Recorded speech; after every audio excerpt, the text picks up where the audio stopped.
Okay, so today's question is again from the perspective of non-duality and Advaita Vedanta, and the question is worded as: if there is no duality and no right or wrong, why is there dharma and adharma?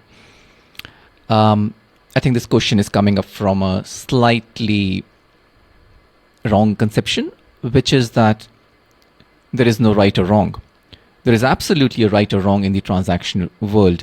And this again comes back to one of our previous videos, which I'll link in the description, which is that in Advaita Vedanta, and in fact, all of these non-dual traditions, there is an absolute reality. There are different orders of reality. And as the absolute, as the final word, as the final truth, there is no duality. There is only one. But that doesn't negate this thing which we are experiencing right now, the transactional world. And this is where the right and the wrong, the dharma and the adharma, all of that stuff is working. Now, there are at least two ways you can think about this. Number one, if you're not doing the right stuff, the right thing, which is intuitively we know that kindness, compassion is the right thing and violence and lying is the wrong thing, just at that scale.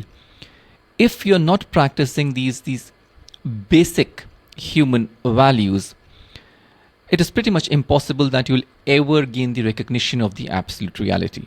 So that is from the path point of view. The other point again is that none of this is negating the presence of this world.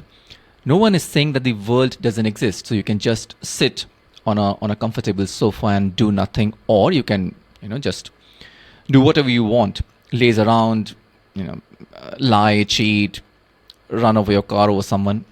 That's not what's being said.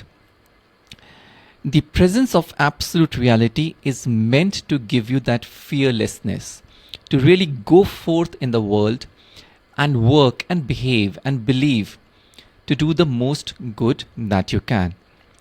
And finally, this question is so common that it's been asked to Advaita Vedanta masters, to Tibetan Buddhism masters.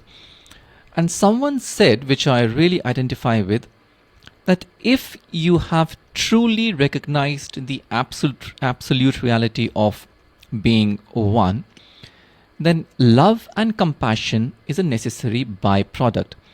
It is just impossible that you'll realize that there is only one and then come into this world and behave selfishly. Because love and compassion, since there is no other, why, how, where would you cheat or lie or steal from someone? That just doesn't tally. There is no alignment between these two things. So this question often comes from a distance, from a theoretical distance, which is, okay, you're saying everything is one, then why do I need to work? Okay, you're saying everything is one, then why is there crime? Why is there punishment? Why shouldn't I do just what I want?